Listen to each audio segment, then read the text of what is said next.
I can't believe I only had Korean fried chicken for the first time last year. It's absolutely amazing.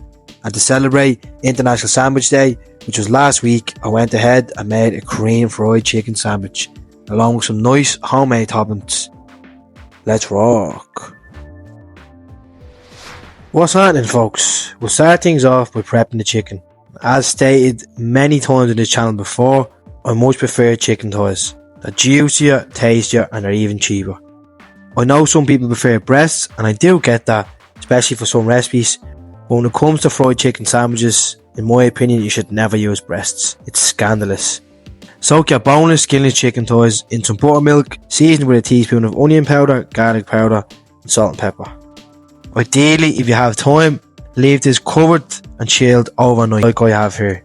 But we really have no time and you can't leave it for that long, leave it resting for at least 30 minutes. While the chicken is chilling and resting overnight, we're going to make some pickled onions and homemade pickles. Now you can pickle onions in 15 minutes if you use a hot brine. You want this now and just go out and buy pickles. But in regards to making homemade ones, you do need to leave them overnight. So I just prepped these the same night. I prepped my chicken and left it all overnight. Start off by slicing 2 red onions as thin as you can. You want to use around 2-3 onions because when you pickle stuff it lasts a while, so you might as well make a big batch of it. If you have a mandolin, that's ideal. You can get this super thin, but you just cut it to the best of your abilities like I have here. Same with the cucumber, cut it as thin as you can and whack them both into a nice sealed jar or a good container. For the brine, it's just a 50-50 mix of white vinegar and water. Because I have 2 jars here, you want to use 2 cups of water and 2 cups of vinegar. Then add a good pinch of salt and sugar, bring it to a boil, then pour that hot brine over the onions and the cucumber. Now in regards to aromatics, it's down to you, whatever your preference is. You can add whatever you like, be creative. Personally speaking, for the onions, I never really add anything because I feel like the onions on their own with the brine, it's perfect enough flavour. When it comes to pickles, I like to add some garlic cloves, some peppercorns. I've even had chili flakes before. You can add other stuff. It's all down to you. Get creative. And for this brine, you can use this for any vegetable you want that you want to pickle. Next, we're going to go ahead and make a nice creamy coleslaw for the burger. Now for the slaw, it's down to you. You can use any cabbage you like. You can use a mix of cabbage. I use savoy, purple cabbage here. You can use white cabbage. You can just use one. It's up to you, wherever you want. Just shred it as fine as you can to the best of your abilities. For this recipe, because I was doing 2 burgers and I wanted some leftover coleslaw, I used half a head of purple cabbage and around nearly half a head of the savoy cabbage. Cut 1 carrot into matchstick pieces. Now this can be pretty difficult when you're only new to cooking or you're not fully comfortable with your chopping skills yet, so you can just go down the sides like this, like I have here, and cut them in the middle and go slow. You don't have to be perfectly matchstick pieces, or you can cut it flat like this, put them on top of each other and go down the sides to make matchstick pieces. Doesn't really matter at the end of the day if some pieces are thicker than the other one or bigger. It's all good, still going to taste delicious. Finally dice a bunch of spring onions and mix that into the bowl. And make sure it's a bowl that's big enough for mixing. Add the juice of 1 lemon and make sure you catch the pips in your hands. It's so annoying when a pip falls into something, they're actually so hard to get back out, so make sure you do that. And 5 tablespoons of kewpie mayo.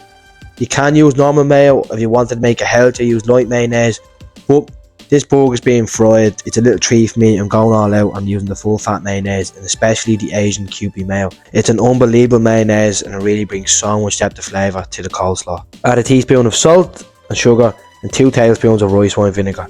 Now I made this the day after I made the pickles and the pickled onions, so I went ahead and diced just a little bunch of them pickled onions and added into the slaw some extra flavour.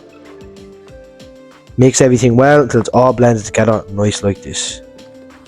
It's time for the star of the show now, the sauce that coats the chicken.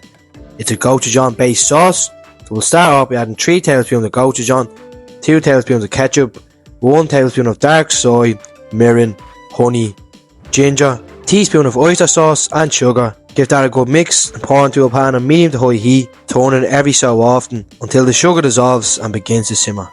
Then toss in 4 cloves of garlic and a tablespoon of rice wine vinegar. Then you want to take off the heat, leave it to the side, and it's time to coat and fry the chicken. To a baking tray, add 1.5 cups of flour and 3/4 cup of cornstarch. Toss in the chicken, mix and coat it well. Make sure every piece of the chicken is fully covered. Press it down into the mix to make sure it sticks all together. And you want little flaky bits on the chicken like this, because this will promote a nice crispy texture on the chicken. Fry that in the oil. Once it has risen up to a temperature of 190 degrees, make sure you don't overcrowd the space and keep flipping the chicken every so often. Let it cook for around 6 to 8 minutes till it's golden brown or reaches an internal temperature of 75 degrees or over inside. Then let it rest on a wire rack or some paper towels for a couple of minutes while we start other things.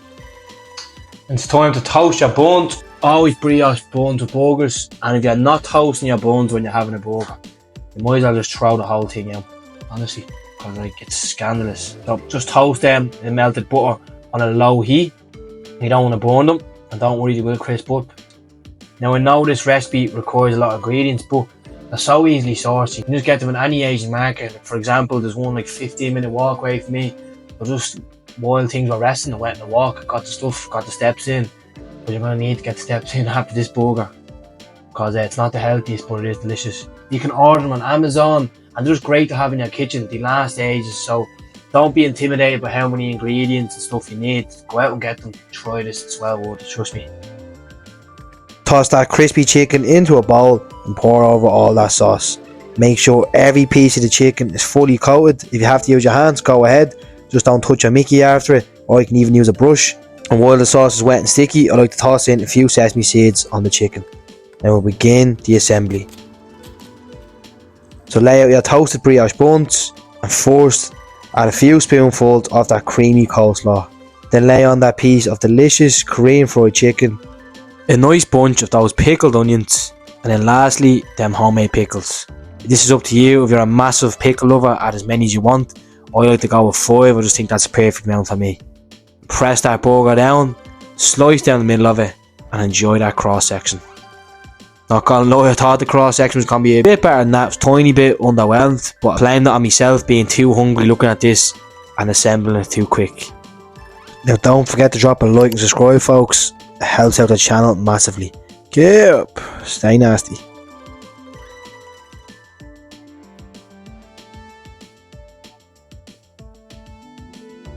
Anyone who follows this channel a while knows I'm not one of these cooking creators that like taste this straight fire every single video.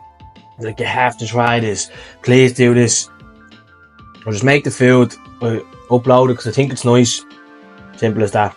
But this is one of these recipes where I will say it's mind blown. Like, you have to give this a bash. Korean fried chicken, in my opinion, is the best fried chicken, and just putting it in sandwich form like this, it's one of the best things I've ever made. So please, I beg, give this a try. And yeah, I suppose that's that, isn't it? If you're looking for more nasty recipes, why not click that video right there. Tops. Don't forget to stay nasty. Good.